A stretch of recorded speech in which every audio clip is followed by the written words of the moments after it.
Hello, leader. Welcome back to the Fierce Factor podcast. It's your host, Kaylee here, and you are tuning in to a very special episode number 264. I shared a few weeks ago my April book club pick for the Fierce Factor Society, The 5 Types of Wealth by Sahil Bloom. This book has been sitting at the top of the New York Times bestseller list for some 9 or 10 weeks now. I've lost count. But when I was originally introduced to Sahil's body of work, I was blown away by his story, a story that inspired him to reimagine the definition of wealth.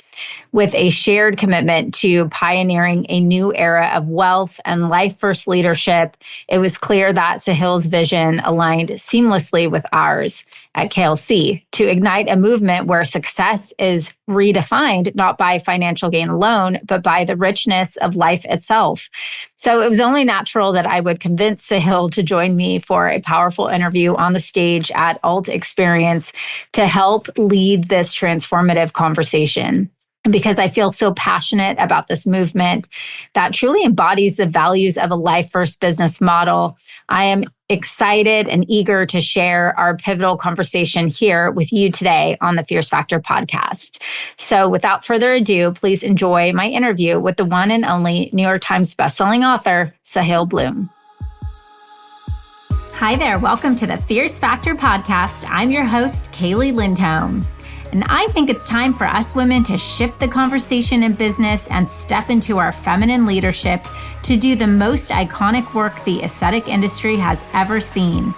Each week, I'll be bringing a powerful dose of strategy, sarcasm, solutions, and sass that will rev up your creativity and ignite your brilliance as you link arms with me along our shared path of personal and professional growth in 20 minutes or less. Let's go. It is an absolute honor and thrill to welcome someone whose words and wisdom have sparked transformation in millions, including me. And how many of you have read his book? And then how many of you have already shared his book with somebody else? So from managing a $3.5 billion private equity fund to becoming one of the most sought after voices in business and personal development, Sahil Bloom is more than just a thought leader. He is a force. And he is colliding forces with this force right here. I'm about to tell you this is going to be epic, okay? A New York Times bestselling author, dynamic storyteller, and relentless advocate for intentional living, Sahil is redefining what it means to build a life of meaning, impact, and freedom. His message truly changed the way I think about time, energy, relationships, and purpose. And he's here to personally deliver a very powerful interview with me for all of you and a hands-on workshop for the next 2 hours designed to help you take back control of your life. So get ready to be inspired, challenged, and moved. Please join me in giving a massive high energy welcome to the one and only Sahil Bloom.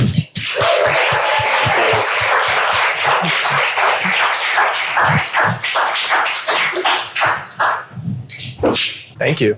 He's real human. Real human. Welcome to Alt. What do you think of all this pink energy in here, Sahil? I absolutely love it. You said that I had to answer why I was here. The first thing, I was standing in the back of the room for the last 15 minutes listening to you. And it is so abundantly clear to me when I stand in rooms like this one that this is where movements are built. It's not online. It's not social media. It's not sitting behind a computer, sharing things, trying to go viral, doing all of those things. It's with real people, because we are the ones that have to go and spread this message, that it is not about chasing the definition of success that you have been handed by the world. Your entire life, by the way, your kids are already being handed that message, whether they know it or not, that the definition of success of building a wealthy life is going and making a bunch of money, chasing every single more that the world tells you that you should want. It is up to us to go and spread the message that you can build your life your own way and that you can build an amazing life that way. My entire life changed when I realized that I did not want to trade lives with any of the people I read books about. My whole life changed as soon as I realized that my own definition of a wealthy life is being able to take my son in the pool at 1 p.m. on a Tuesday. That is what my wealthy life looks like. I don't want to make $1 billion. I might want to go and achieve things that allow me to afford a pool, But fundamentally, being able to do that is what my wealthy life looks like. And I want you to all leave today. My goal for all of you is for you to have a clear picture of what the life is that you actually want to build. What is the money for? We're all going out and building all of these things, but what is it for? What's the point of everything that we're doing? What is the life that you actually want? Whoo! Anyone triggered here in a good way? They're like, wait, but what about my handbags? Handbags can be a part of it, by the way. It's so funny. Like you bring up this idea of enough. I talk about in the book, what does your enough life look like? The first thing that comes to mind for people is that I'm telling you that life has to be Spartan. It has to be bare. You have to be like, well, I have enough technically when I can afford to put food on the table. That's not what this is about. Your enough life can be incredible. I mean, if you really want 3 houses so that you can entertain and bring people together and create these amazing experiences for people you love, I think that's fantastic. And you should then set out a plan and have a set of actions to go and build that life that you want for yourself. But the point is that it's your enough life. It's not what someone else told you. It's not what you've been culturally indoctrinated to believe. And it's certainly not from looking at social media and comparing your life to all of the other people out there. Yeah, I think that's a big part of it, right? And how do we go introspective? So I'd love to kind of just kick off with, by asking you a little bit about why you wrote the book. What was obviously you had a successful career and, enough. So why the book? I talk about at the very beginning of the book. So for anyone who's read this one conversation that changed the entire trajectory of my life. I had spent the first 30 years of my life marching down the traditional path to success that everyone tells you should want. I have an Indian mother and a Harvard professor father. And so the combination of those two sort of cultural forces meant that our entire family was very focused on academic success being how we measured ourselves. I have a very high achieving older sister academically. And from a young age, for whatever reason, I started to tell myself this story that I was not very smart. And these stories that we tell ourselves are incredibly powerful as a positive or a negative force. Because humans are incredible storytelling creatures. And there's something called the narrative fallacy, which says that we will look around and find evidence to confirm the story that we already have. So if you tell yourself you are not smart, you are not capable, I guarantee you will look around and find a whole lot of evidence to confirm that belief. And on the flip side, you will ignore every single piece of evidence that would refute it. That was what I did my whole childhood. I told myself I was not smart. No matter how much my parents told me it wasn't true, no matter how much evidence there might have been to suggest it was not true, I convinced myself of that. And it built this insecurity, this void. And when you're young in particular, when you have an internal void, what do? You go around looking for an external solution to an internal problem. As you get older, you start to understand you can't do that. You cannot find external solutions to internal problems. But when you're 20, the easiest way to cover up an insecurity is to go and make money. Go and get pats on the back. Go and do the achievements, the things that people are going to celebrate you for. So I did that. I marched down that path. I took a job that, frankly, in hindsight, was the job that I wanted other people to see me having, not the job that I actually wanted to have. You have to ask yourself that question sometimes in life. When I'm taking a job or when I'm taking on a new opportunity, is this actually an opportunity that I want? Or is it the opportunity that I want other people to see me having? Is it about the LinkedIn post? Am I doing this because I want to say I'm humbled and honored to do this, or because I actually want to go and take this thing on? And I went and chased that definition of success. And from the outside looking in, I was winning the game. I was doing those things that we are told that we're supposed to want to do. And unfortunately, along that journey, I started to see a lot of other areas of my life beginning to show cracks. My relationships, most importantly, with my parents. I was living 3,000 miles away from them. They were getting older. I wasn't seeing them much. My relationship with my sister had ground to a halt. I had created this tension, competitiveness with her that had really put strain on that. And then most importantly, my relationship with my wife, who I had been together with since high school, was really facing strain for the first time, sparked by this 2-year infertility struggle. And I was not present because I was so narrowly focused on this one thing, that money was going to be the path to me feeling good, to feeling successful, to winning at this game. I was drinking 6-7 nights a week. My mental and physical health were in disarray. And it all came to a head in this one conversation. A friend asked how I was doing. And I admitted that it was difficult living so far away from my parents, who were getting older, slowing down. I'd started to notice they weren't going to be around forever. And he asked how old they were. And I said mid-60s. And he asked how often I saw them. And I admitted that it was about once a year at that point. And he just looked at me and said, okay, so you're going to see your parents 15 more times before they die. And I just remember feeling like I had been punched in the gut. The idea that the amount of time you have left with the people that you care about most in the world is that finite and countable, that you can place it on a few hands, just shook me to the core. And in that moment, I realized that my entire definition of success, of what it meant to build a wealthy life, had been incomplete. That I was focusing on the one thing at the expense of everything else. And my wife and I made a change. We, the next day, decided that we had to build our life around the things that truly mattered to us. And I left my job. We sold our house in California. And within 45 days, we had moved to the East Coast to live closer to our families. And in that one decision, there was a really important realization, which is that you are in much more control of your time than you think. We had taken an action and fundamentally created time for the things that we cared about.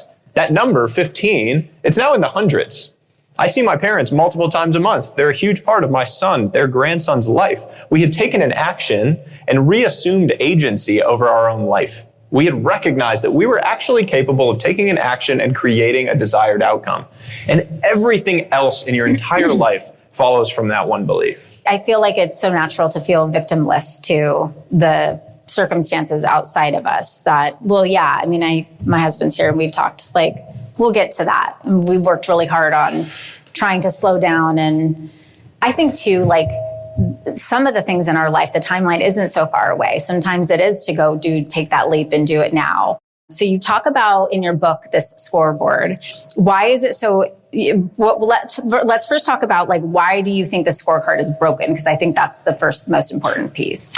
Peter Drucker is this management theorist who said, what gets measured gets managed.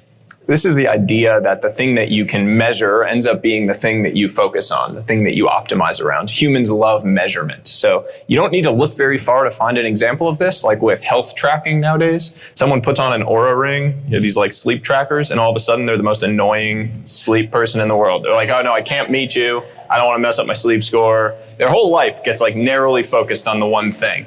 Right? We've all done it. Money is the way that we have historically measured our entire lives. Our entire life worth can be distilled down to a single number. You walk into a room and everyone knows where everyone else stacks up on the basis of this one single thing. And yet, it is not actually the thing that contributes at the end of the day to the good life that we are all trying to build. It is a part of it. Money is an enabler to some of these things, but it is not an end in and of itself. Money is a tool, but not the goal. And so what my call to action was in the book, and more broadly, is that we need to measure for the much bigger picture war, if you will.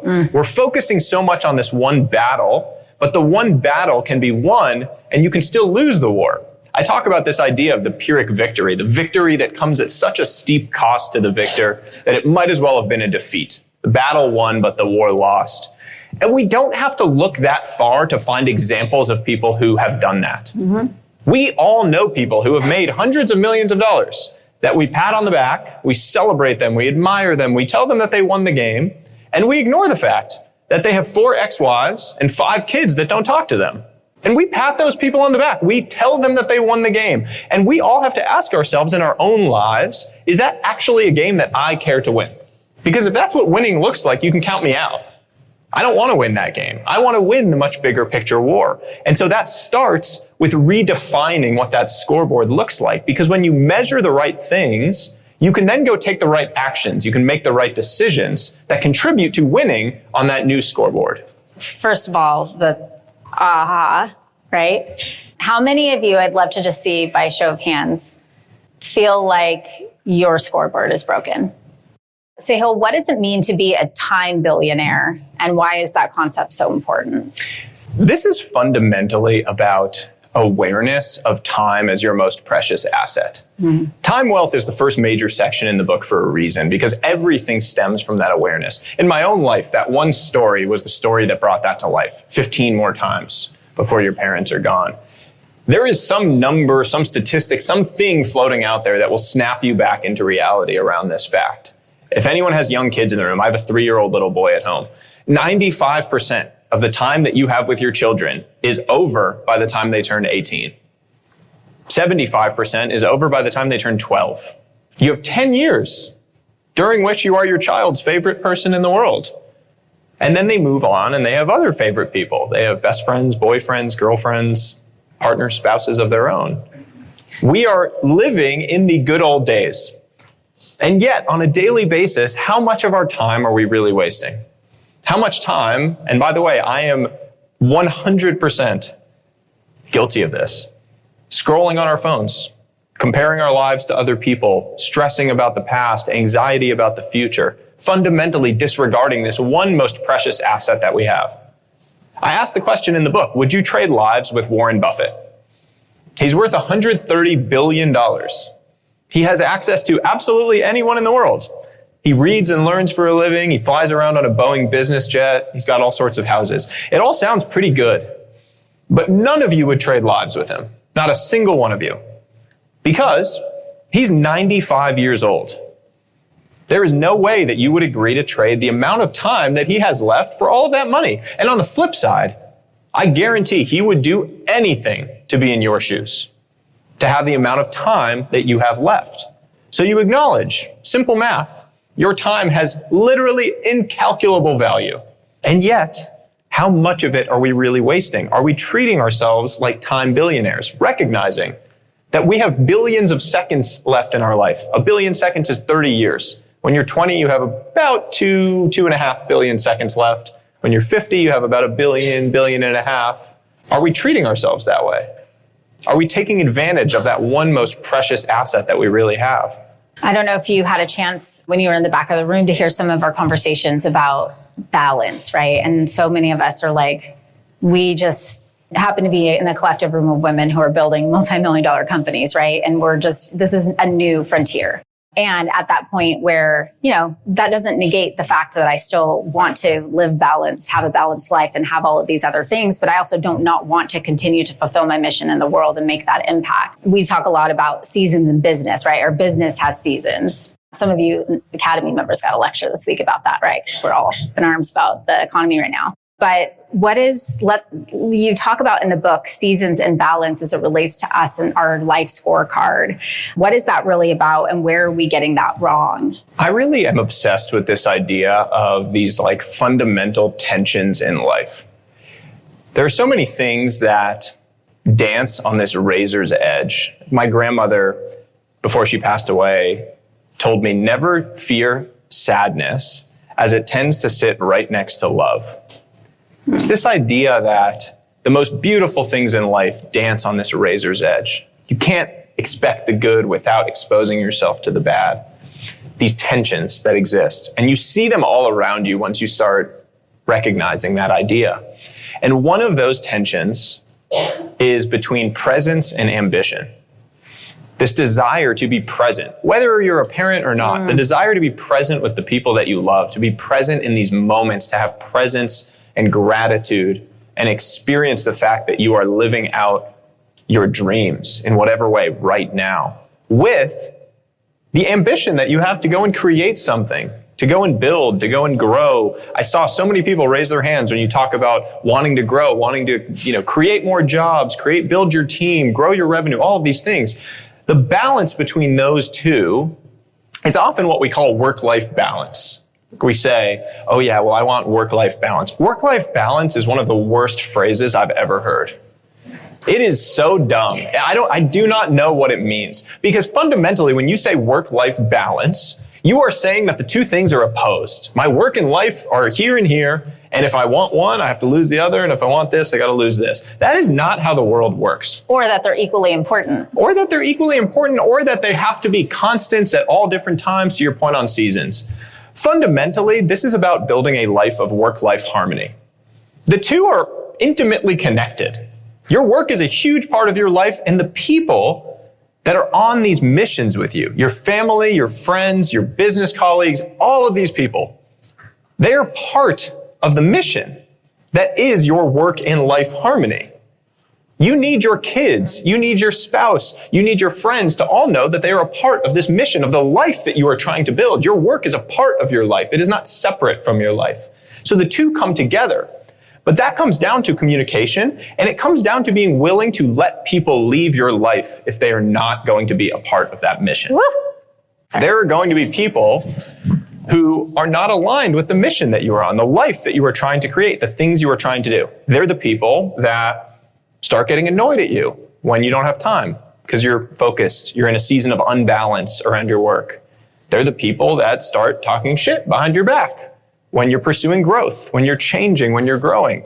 And the reality is that very quickly you realize when you start having a mission mindset around your life, that there are these few missions that you get to choose, you very quickly realize who is on those missions with you and who is not. And there's nothing wrong with those people not being on the mission with you. You need to identify the people who are and let them know those missions. Be very clear about what those missions are. I want my son and my wife to feel like they are just as much a part of this entire thing as anyone else that I'm working with. Because it's all part of the life you are trying to build. The two are not about balance, they are about coming together.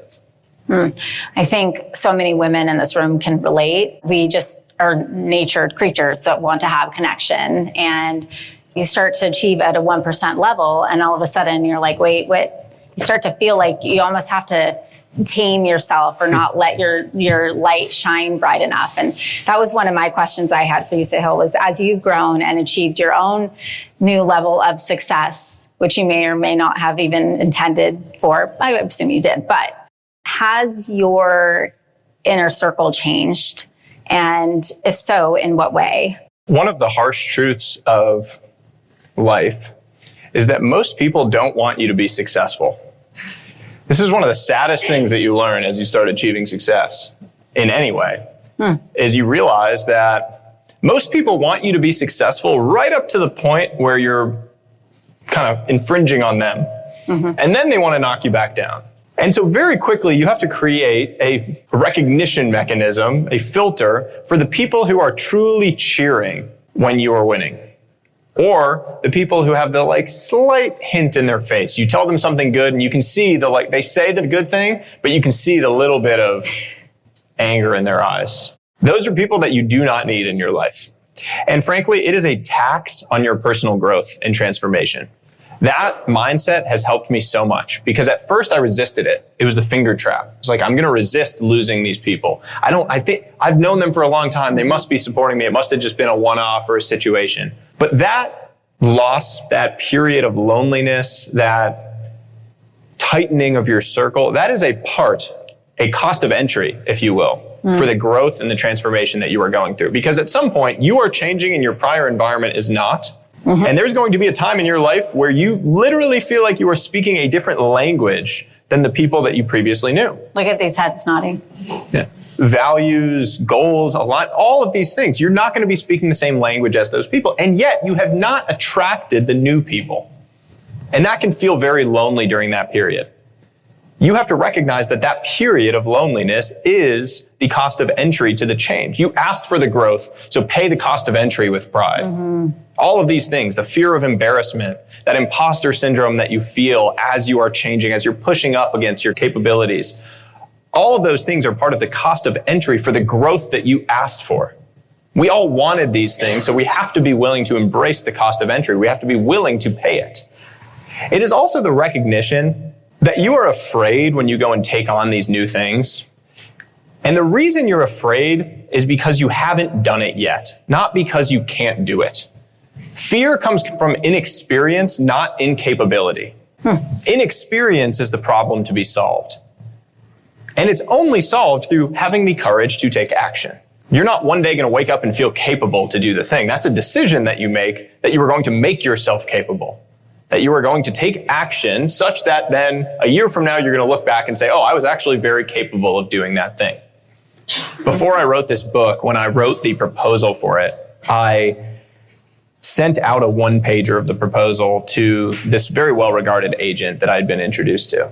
And within about 10 minutes, I got an email back that just said, I don't really see the merits of the big idea here. I'm going to pass on this.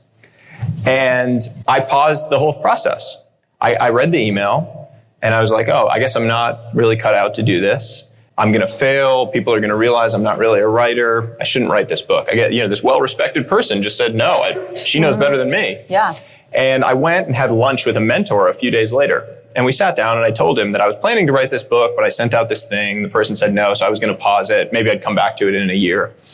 And he said that at a very important inflection point in his own life, someone gave him a good piece of advice. And so he was going to share it with me. And so I was like leaning in, looking for this very eloquent, thoughtful piece of advice. And he just looked at me and said, nobody cares. And I was like, what? Nobody cares. Whether you win, whether you lose, nobody cares. Nobody is watching you.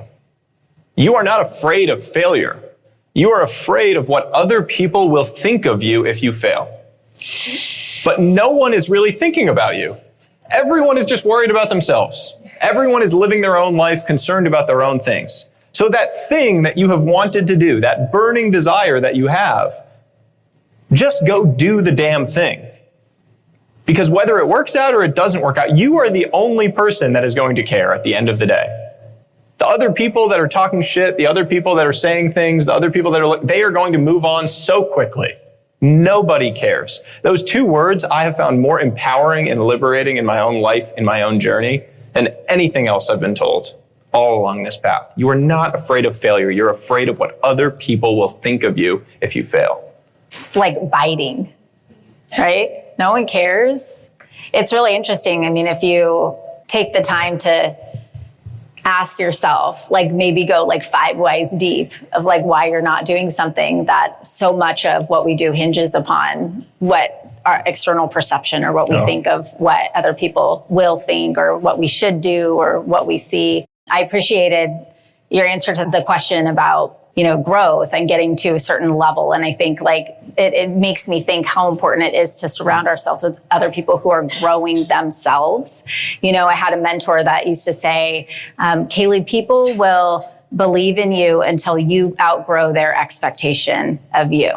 So until they have a certain level of which they see like, oh, I put her in this box. But once you break through that, that's where it starts to make them really uncomfortable, And I think it's important to remember that that is part of the cost of growth. And the same thing for how many of you have been through these moments of like complete team turnover. Like you've built this whole thing and it's like, wow, I've outgrown now my entire team. Like this is actually lots of nods in here, right? And that is because that's true. You are growing, or your business is evolving. You're growing in vision and as a person. And there has to be some sort of an alignment with everybody that's around you in your ecosystem. Sahil, something that like got me in your book, you talk about the dimmer switch. And I love, by the way, like the tools that you have and the practicality around like I feel like every concept you've got like a story, an analogy or a tool, or I'm like, yes, I get that, but the dimmer switch for me was like, it's such a practical idea of like how to navigate that quote unquote balance, if you will. Will you talk to us a little bit about that? Yeah. And this all comes from this recognition that the traditional mentality around these different areas of your life has been fundamentally broken, because that has been about these areas of life existing on these on-off switches that, okay, I'm going to focus in this season of my life. I'm going to be focused on building a financial foundation, building my base, my career. So that switch gets turned on and you say, too bad, health, flipped off. Too bad, family and friends, see ya, flipped off. That is what you've been told has to happen. That is the later mindset. I was standing in the back and I heard you talk about later. Later is the most dangerous word in the dictionary. We say over and over again, I'll spend more time with my kids later. I'll focus on my health later. I'll find freedom and purpose later. The sad thing is that later just becomes another word for never, because those things are not going to exist in the same way later. Your kids are not going to be 5 years old later. Your health will not be there later if you don't invest in it now. Those people will not be there for you later if you don't show up for them now. So either we find ways to design these things into our life right now in some tiny way, or we're just going to end up regretting it later. The way that we do that is by embracing this idea that life can exist on dimmer switches. You are going to have seasons of life when you are leaning into specific things, where you are trying to build your business. You are in a season of growth or a season of chaos, and you really need to lean into the business to make sure that it's there. You turn that dimmer switch up. But what it means is that the other areas do not get flipped off. You just turn them down low. And low is infinitely better than off, because anything above zero compounds. In your life, anything above zero compounds. Ambitious people have the hardest time getting this through their heads. Yes. Over and over and over again, you say things like, I don't have an hour to work out, so I'm just not going to work out today. I don't have 2 hours for deep work, so I'm just going to send emails, I guess. I don't have 30 minutes to call my friend, so I'm not even going to text them. Over and over and over again, we allow optimal to get in the way of beneficial, when the reality is that anything above zero compounds. The 15-minute walk after lunch is better than doing nothing. The 5-minute phone call to your parents is better than doing nothing. The text that you send to the person when you're thinking about them is better than doing nothing. The 30 minutes of deep work is better than nothing. That is the dimmer switch turned on low. You can do the one tiny action that continues to stack and compound in your life. The recognition being, all of these areas of life are the exact same as your finances. Meaning, we know putting away $50 today is better than nothing because it's going to compound into our future. It's going to be worth a lot more in the future than it is now. The same thing applies to relationships, to health, to all of these areas of life. The tiny investment done on a daily basis is going to stack and compound into your future. It doesn't have to be optimal for it to be beneficial. So turn the dimmer switch on low, design the tiny thing into your life on a daily basis with the recognition that it is much easier to do something every single day than it is to do something most days. I'm going to say that again because that's important. When it comes to consistency, it is much easier to do something every single day than it is to do something most days. We don't think that way, but it's true because every single day becomes part of your mentality. It's who you are. It's your identity. Most days, not so much. Most days, it becomes easier to skip. So do it every single day. Hold your feet to the fire when it comes to doing the action, but give yourself grace when it comes to the amount of the action that you do. A 5-minute walk still counts as moving for the day. Sending the one text to the friend still counts as building your social wealth in some tiny way on that day. Even when we're busy, we're able to do those things. So keep the dimmer switch down low, and you'll continue to make progress in all of these areas of life. Hey, leader. I know the journey to building your greatest potential can feel overwhelming. You're setting big goals, navigating resistance, and trying to stay true to who you are in the process. That's exactly why I created the Fierce Factor Society. This isn't just another membership, it's a launch pad where ambitious women like us come together to grow, lead, and thrive. It's a space to take those big dreams and make them real, step by step, with the support and tools you need to succeed. If you've ever felt like you were made for more but didn't know exactly which step to take next, the Society is your space to access the tools, strategies, and support to unlock your next level of leadership. Let's do this together. Visit klcconsultants.com/Fierce Factor Society to learn more. Can't wait to see you there. It's so interesting because it just brings me back to think about why, even and when we talk about your traditional business model, what I learned in business school, right? Everything is all about the profits, right? And everything is numerically driven. I've been married it'll be 19 years this year. I've been with my husband for 27. Yeah. And the reason why that is afforded an applause is because of what you're saying. We don't have a scorecard. We don't have, a number like, oh, look at our marriage bank account going up and up, right? And it just makes me think about that piece of the social relationships, even my friendships, that's the text messaging. I just started okay, every day I'm going to text a friend, hey, thinking of you. No need to reply, or how was that? Or whatever, just to have that connectivity with somebody. And it's like, Kaylee, you don't have to wait until you have the girls' weekend next, and which may or may not happen because something's probably going to come up. And then you end up seeing your best friends once a year when you could be checking in and having in text messaging. And I think Like that's, I know for me, like I energize through relationships and having that connection with people. It's the things that we can't measure, and so to speak, you know? So what do you talk to us about that? How do we really measure relationships? There's so much of what we're saying and winding around, which is back to that whole idea of presence and ambition, of sort of the present and appreciation with the growth and the ambition. And I had an experience a few weeks ago that I just want to share around this because I think it really brings it to life, which was I was working in my office on something for the book launch. I was really focused. And my son, 2.5 years old, came barging in, like jumping up and down on the couch, throwing things around, doing typical toddler boy stuff. And I started having this very annoyed train of thought, like, why is he doing this? This is so annoying. Doesn't he know I'm trying to work? Shouldn't he just get out of here? All these things, normal. And I looked at my desk and I have this little picture of me holding him when he was born. And I snapped myself back to 4 years ago when my wife and I were in the middle of this 2-year struggle with infertility. I had prayed every single night that we would one day have a healthy child. And here I was in that moment complaining about the exact thing that I had prayed for. And it was a reminder to me of a very important fact, which is that sometimes in life, the things that you pray for become the things that we complain about, if we let them. If we aren't able to catch ourselves in those moments and recognize that sometimes you are literally living out the prayers of your younger self.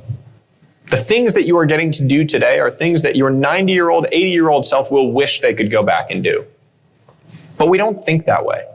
We're constantly focused on the summit of whatever mountain we're chasing. And we never take time to pull ourselves back into the present, to recognize the things that we currently have today. And that they were things that our younger self would have dreamed of. The house that we prayed for becomes the house that we complain is too small. The car that we dreamed of becomes the car that we can't wait to turn in. The engagement ring that you lusted after becomes the engagement ring that you want to upgrade. Over and over and over again, we allow ourselves to get pulled into this conditional thinking around our own happiness. We say, when I get X, then I'll be happy. When I make it to this $1 million, or when the business is $10 million, then I'll be happy. Then I will start thriving once I've achieved that thing. Then I will have arrived. This arrival fallacy.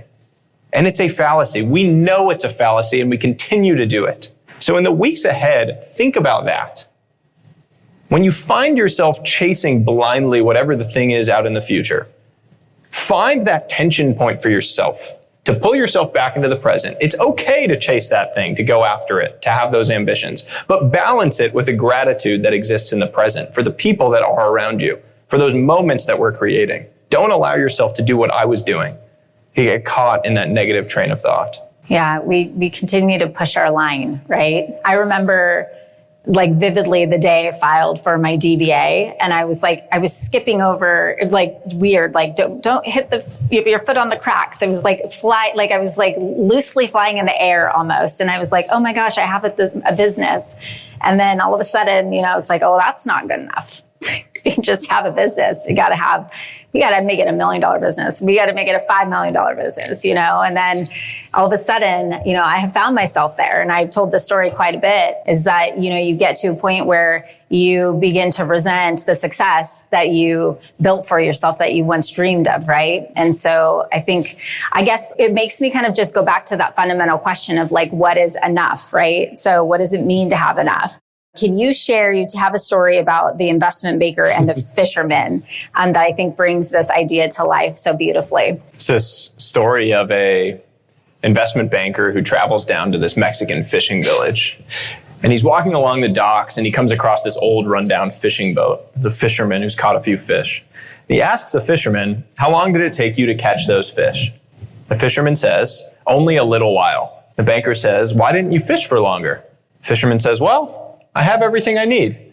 In the morning, I fish for a little while. Then I go home, I have lunch with my wife. Then I take a nap. Then in the evening, I go into town, drink wine, play music, and laugh with my friends. And the banker's like, you got this all wrong. Here's what you got to do. You got to fish for longer so you can catch more fish. Then you buy a second boat. Then that boat fishes and you get enough money. You buy a third boat, a fourth boat, a fifth boat, a sixth boat. You're going to move to the big city. You take your fishing enterprise public and you're going to make millions. And the fisherman sits back and says, and then what? The banker says, and then what? Then you can retire and move to a small fishing town. You can fish for a little while in the morning. You go home, have lunch with your wife, then take a nap. Then in the evening, you go into town, drink wine, play music, and laugh with your friends. And the fisherman just smiles and walks off into the distance. That story is commonly interpreted to say that the banker is wrong and the fisherman is right. But I think it's more nuanced than that. It is about the fact that the two have fundamentally different definitions of what it means to have enough. There is nothing wrong if the banker's version of enough is building something huge, chasing his ambition, creating jobs, going and creating some big enterprise. But for him to apply his map of reality to the fisherman's terrain makes no sense, because the fisherman is already living his definition of enough. And yet, that is what we all do when we take out our phones and we look around on social media and allow other people's maps of reality to impact how we feel about our terrain, about the things that we are doing in our life, about the growth that we are pursuing, the things that we are trying to build. That is what we are doing. The fastest way to kill something great is to compare it to something else. We do that nonstop. You could be feeling great about the way that your business is going, the growth that you're achieving, the path that you're on, the vision that you have for it, the life that you're creating. And you open up your phone and you see someone else who has a bigger boat in whatever way, and all of a sudden you feel bad about the thing that you have. We allow other people's maps of reality to impact how we feel about our terrain. You are somewhere on that spectrum from fisherman to banker. Understanding where you are on that spectrum and the life that you actually want to build around it is the most important question that we all have to ask ourselves. We're all somewhere in the shades of gray between the two. So where does that come from? Is that societal conditioning? I mean, how did we get here? It is societal. It is all about the fact that money has been the way that we stack ourselves up. And especially when you live in an environment that obsesses over it, it is worse. If you go to a small town, in the South or in the Midwest or anywhere, rural small town, you will not feel the same pressure if you live in that town than if you live in New York City or Los Angeles. Your environment dictates your reality. Everything, your thought patterns, everything you think about the world around you is governed by the people and the environment that you find yourself in.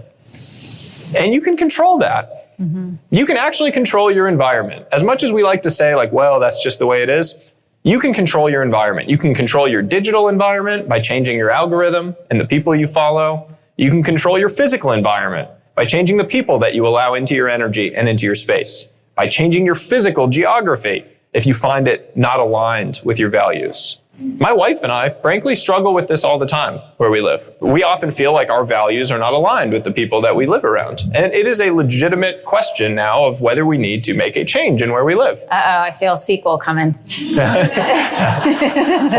I joked to my wife, I was like, maybe we could move the whole family to Nashville or something. And she was like, well, so you could write a book and then you could say that you you went awry again after this and then you ended up moving back again. It's like the same.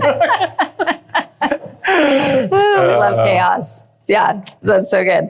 Can you talk? I love this idea. We talk a lot about in building a life first business is setting standards of excellence so that we have a compass. We know what are we living toward? What do we expect people in our business to live up to? What is the essence of how we show up? What is the culture we're building? You talk about this idea of a life raiser, and it's a single statement to provide clarity on your path and decisions during chaos that life inevitably brings. It sounds to me like it's a standard of excellence for yourself.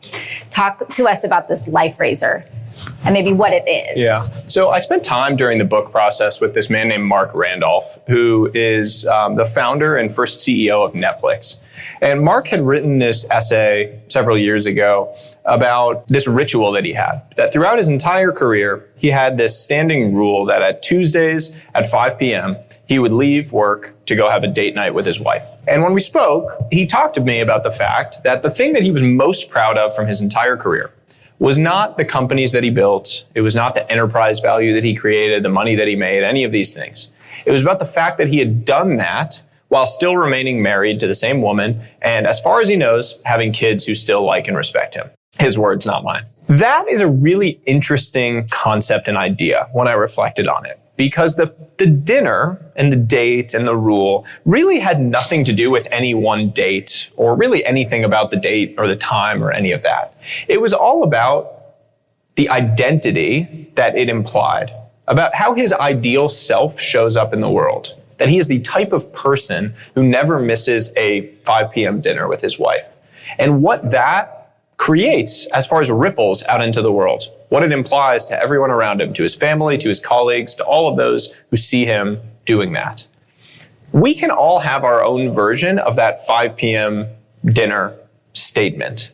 There is something, some identity defining, ripple creating statement for your own life that governs how your ideal self does show up in the world during this present season.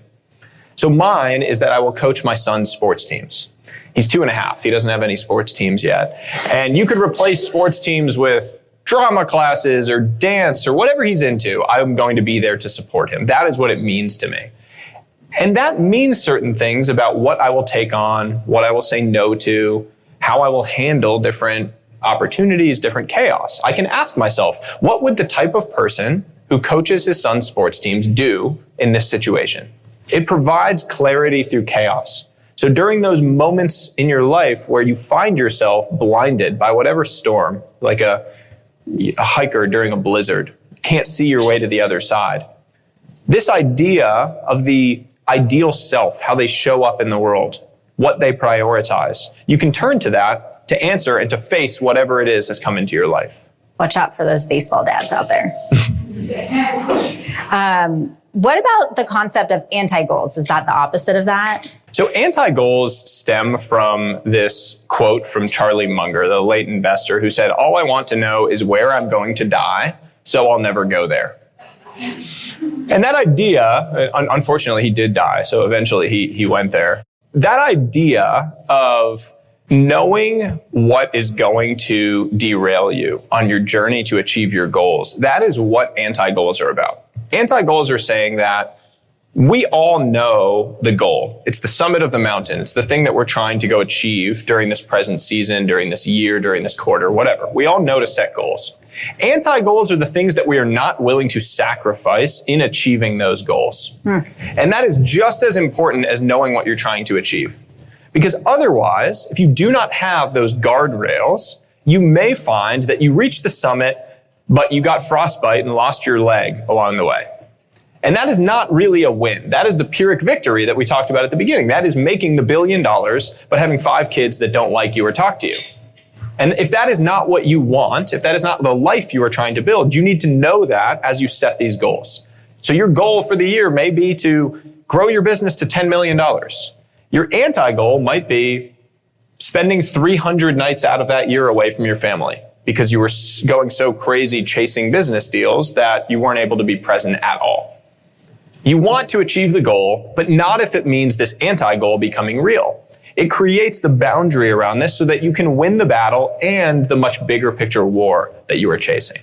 Okay, I have some personal questions for you. Oh boy. So I've got like a decade on you in life, right? And so I'm like, how did someone at such a young, ripe age of 33 have so much wisdom, number one, and to have the courage and I guess insights and drive to create a movement like this? Do you think this is new information, or do you think that you're packaging it up and delivering it in a different way? I don't really think there's anything new in the world. I basically think that these human questions are universal, and we've been asking them since humans existed. What is meaning? What is purpose? What is the point of all this? What is the life that we're trying to live? What does a good life look like?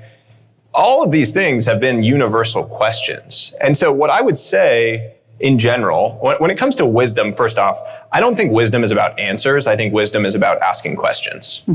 And anyone can ask a question. It just requires you to actually confront the pain of asking the questions that you are avoiding. The answers that you seek in life are found in the questions that you avoid. Think about that. the questions that we avoid, scraping away at the comfort of just hiding from those things, that is where we find the answers that are actually going to lead to the growth that we want, to the outcomes that we want. That is what wisdom is about. It's not about answers. The entire category of self-help books has been about people forcing answers down your throat. Here's the one way that you can live your life. Here's the only way that you can make money. Here's the only way that you can be healthy. Whatever the answer is, here it is. This book and this entire movement is more about asking questions than any answers. I don't have the answers for any of you in this room. No one else in the room has the answers for your life. You already have them within you. You just haven't asked the right questions yet to uncover and act on them. You just haven't sat with the questions long enough to come to them. And so when I think about creating that movement, sharing that, I think that I can be a catalyst for it, but that ultimately it has to be about other people taking that and running with it. Which brings me back to why I get so excited to be in rooms like this, because I see around me 100 people who are excited to go and spread a message and a movement in the way that they live. Not in being preachy about here's the exact answer, but in how you actually embody these things out in the world. So when I go and live my own life, I would never want someone to say about me. My anti-goal for my entire life is for someone to say, oh yeah, he says nice things, but he actually cheats on his wife and he's a jerk. His kid doesn't like him and he's unhealthy. He's overweight. So he writes about all these things. These things sound good, but he doesn't live by any of this stuff. That is like my number one anti-goal for life. I know influencers. I know people like that. Mm-hmm. And I think that is the saddest thing in the world. You have to live by the things that you want to see in the world. If you are trying to create you have to be that movement. Mm-hmm. You have to actually go and live by that. And so when I get excited, it's because I see people who are actually going out and taking action against these things, living by, embodying these principles. And when we hope to teach people anything, you can't teach your kids anything. You just have to embody the things that you want them to learn. It's the exact same for any of this stuff. If we want our employees, our colleagues, our teams to internalize and live by this, then we have to live by it. Amen. If I want my son to treat my wife like a queen, I better damn well treat my wife like a queen. If I want my son to understand the value of delayed gratification, he better see me working hard on things to achieve an outcome later. He better see me paying the cost of entry, paying rent every single day. We cannot teach people anything. We just have to embody the things that we want them to learn. Why are we avoiding those conversations? Or not asking those questions of ourselves, maybe a better way to say that. Because it's so much easier in life to live blissfully ignorant. It's like the Matrix, the red pill, blue pill thing. It's much easier to go with the status quo in life. All of your lives would be, I'll just tell you this right now. The path that you were on is much harder than what it could be. And I'm sure by this point, you probably all know that. The things that you are doing, wrestling with these tensions, building these businesses, chasing these, way harder than your life has to be. But it turns out that the hard things actually create a whole lot of happiness and meaning in the long run. Doing it the hard way is actually the right way, because the hard things are what create the texture of life. There is actually merit in doing the hard things. You earn your long-term freedom by sacrificing short-term freedom. People don't realize that. They think about the word freedom. I talk about freedom in the time wealth section. Say like, well, freedom is me being able to just eat all the ice cream I want right now, or just sit around and not work today and do all these things. That's freedom. I totally agree. That is short-term freedom. This is about sacrificing short-term freedom to earn long-term freedom. And that long-term freedom is the life that you are building. That is the relationships. That is the health. That is the business. All of those things. And the cost of entry to doing that is the hard stuff now. And you can enjoy the hard stuff. If you do it long enough, you find somewhere along the way that you love that struggle. That you love being in a room with people that are pushing you to grow, not just telling you that you're great the way you are. You are great the way you are in some ways, but you also have a lot of ways to improve. And being around people that will tell you that will hold you to account on that have high expectations for you, but also high support, that will be there for you to support you to go and reach those expectations. That is the most amazing. I can't imagine a more joy-filled life than being surrounded by people like that, than being in rooms like this, than getting to do this and call it work. I mean, it is unbelievable. We are so blessed to be able to do things like this. This is the gift. So there quite a few women in here who would love to write a book and for it to become a national bestseller. I mean, just saying. Have you written other books? No, this was my first book. I did just sign my second book deal on the back of it, which was great. Thank you. This was my first book. And if you have an interest in writing a book, I'm more than happy to help however I can, provide guidance, support, think through agents, publishing, how you do it, all of those things. I obviously just went through it and have a lot of perspectives on what is worth investing in versus not investing in when it comes to books. But you should write the book. If you have something, I mean, it goes back to the thing, nobody cares. If you have a story that you want to tell, if you have something that you want to share with the world, go share it. Write the thing. We've never lived in a more permissionless environment. When I first started writing, I mean, this is just a few years ago. I was working in finance. It's like 2020. I started writing on Twitter. It started growing. I started this newsletter in 2021. And I got a bunch of like messages from people, sort of like detracting. Both from people that I knew, like people that I thought were my friends, and from random people saying like, what gives you the right? Like, what is your credential? And it always struck me as really funny, this like the credential brigade. Like you need a PhD to think about life. And it's so funny because what I realized is that we actually live in a completely permissionless, credential-less world. My credential is the fact that a lot of people have found value in the things that I share. Absolutely. And if they don't, then they will no longer listen to me or read my stuff, and then I will no longer have permission to write these things. And that is just the reality. We live in a market. You get to create your own credential. You get to create your own permission to do these things. We wait so much in life for someone else to come tap us in. The thing, we stand on the sidelines. I'm me with the agent rejecting me. I'm just going to wait for some agent to come tap me in. You get to tap yourself in on any of these things. If you want to write a book, go write a book. If you want to go build a brand around X, Y, or Z, go do it. You can go and do any of these things as long as you were willing to show up and do it every single day. I wrote 500,000 words over the past 3 years on, my newsletter, social media, all of these things. People ask about what the hack is. People say you got lucky. You are 1 year of focus away from other people saying you got lucky. Can you say that again?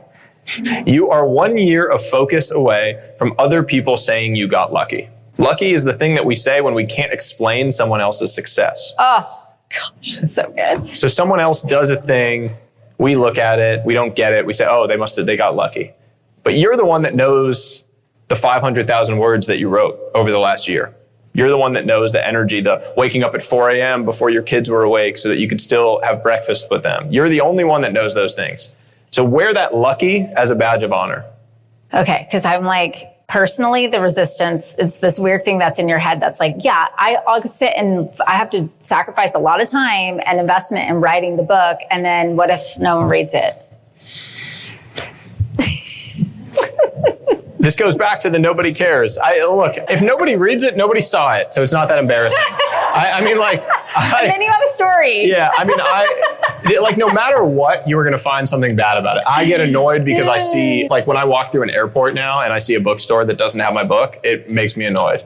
Like 6 months ago, I dreamed of just seeing my book in any airport, in anyone's hands. And now I'm like annoyed. I go to a bookstore, I'm like sending a picture to why isn't it here? This is ridiculous. Look at all these bad books. You just gotta want to go I want to walk around with books in my pocket so I can go put books on shelves. I'm like, this is so annoying. Why isn't it here? So no matter what, you are going to find something bad about the situation. But the point, this applies to social media for sure. If you put out a post and it gets 0 likes or it gets 1 like, no one saw the post. That's the way the algorithms work. Literally no one saw it. So it's not like people saw it, were like, ooh, that's cringe, that's embarrassing, this person's a loser, now I'm not going to like it. No one saw it. The world moves on. And by the way, sometimes the things that get the fewest likes actually have the highest quality of people that appreciated them. One of the most asymmetric things that has happened in my life came from a post that I put out that I thought about deleting because of how little engagement it got.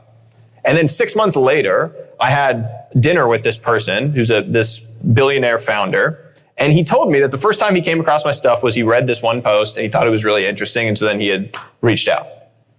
And it was literally something that I thought about deleting. And so just imagine, there are things that you put out there into the world. If you are proud of them, be proud of them and put them out into the world because you never know. Your luck surface area just expands from sharing these things into the world.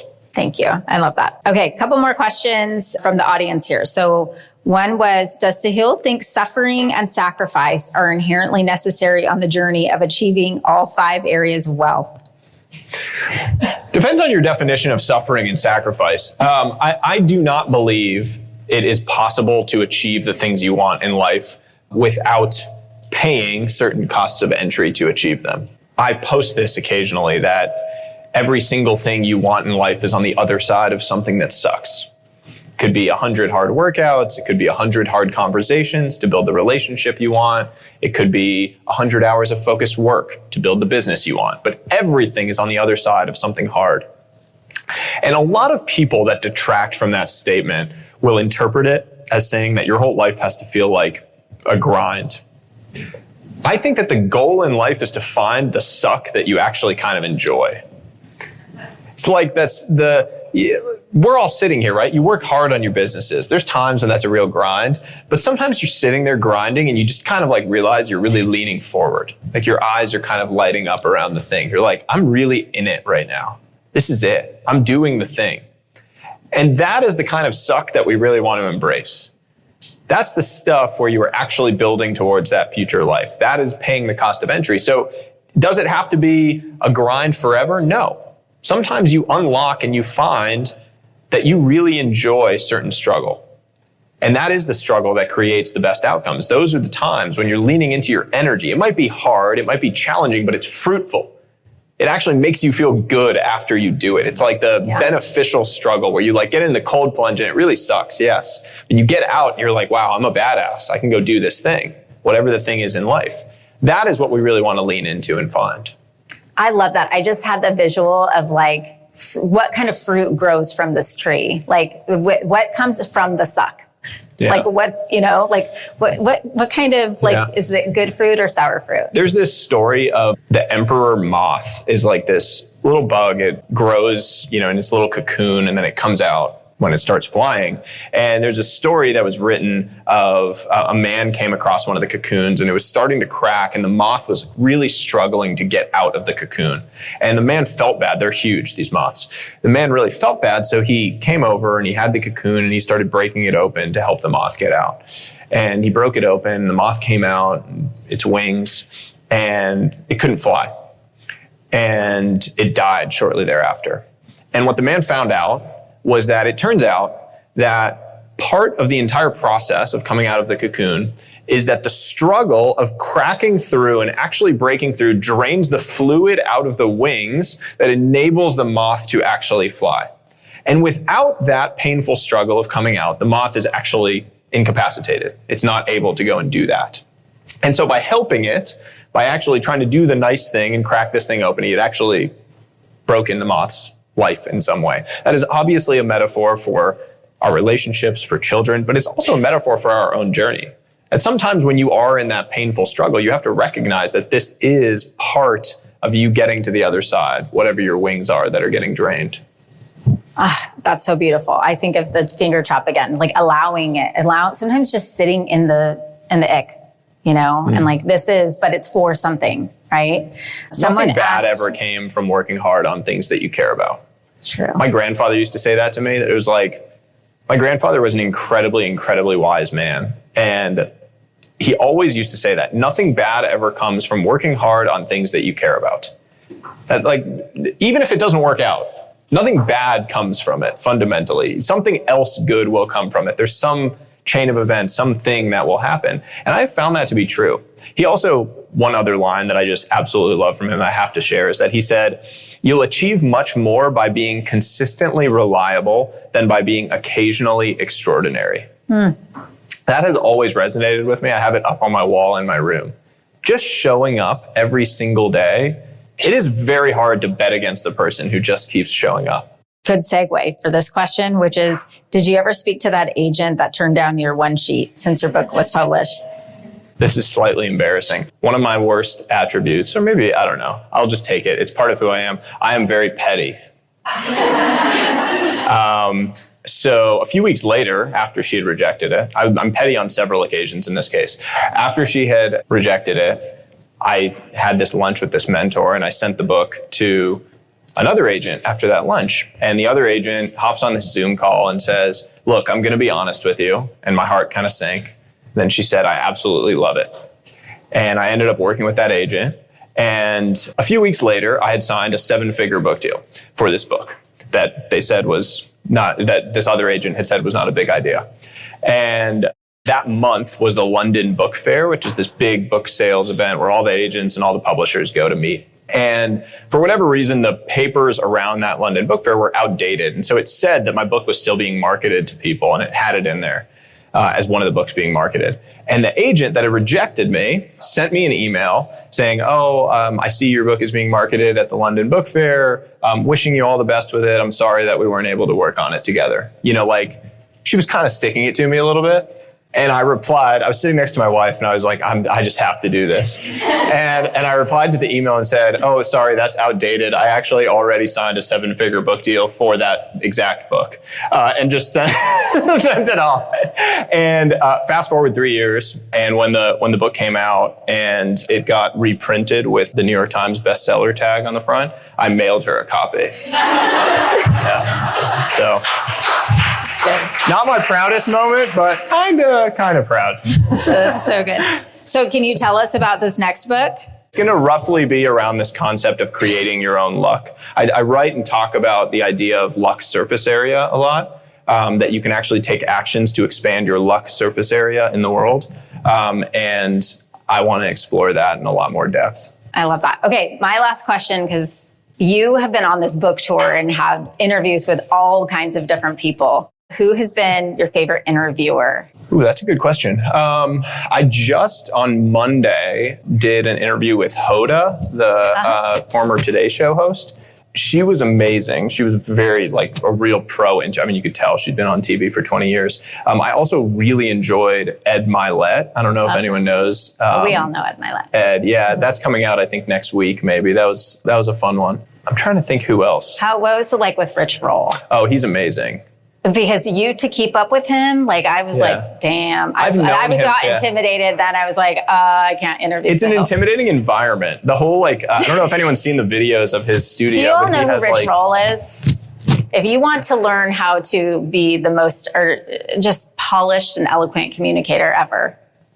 He's incredible. Incredible. He's an example of someone who is just a master at their craft. He has not chased all of the different, this is probably a lesson for all of us. He has not chased all of the different trends and all of the different things that have happened in the world of podcasting. He has just stayed in his lane of mastering his craft. He read the entire book before the interview. He had real thoughtful, detailed questions versus taking the research sheet that someone creates for him and running with it. And it shows over long periods of time when someone does that. He was really incredible. Okay, so at this point, how amazing, Sahil, by the way. This has been so incredible. Listen, leader, if you're vibing with me here, hang tight because I have a brand new resource for you. You are a successful, confident, powerful woman who just isn't into being average. No, you have a calling. And part of that calling is requiring you to level up. And I know that if you're working across the next $1 million milestone in your business, you need to be in the right circles. And perhaps that's why you found us. I'd love to invite you to join The Blueprint, a weekly resource for inspired, provocative thinkers who are taking this conversation to the next level. Get access to free business tools, podcast supplements, guideposts, and direct communication with me and my expert team. And of course, a masterfully curated circle of women making big moves and disrupting the status quo in aesthetics and wellness. You can link directly through the show notes or head to klcconsultants.com/blueprint. It's time to elevate. See you there, goddess.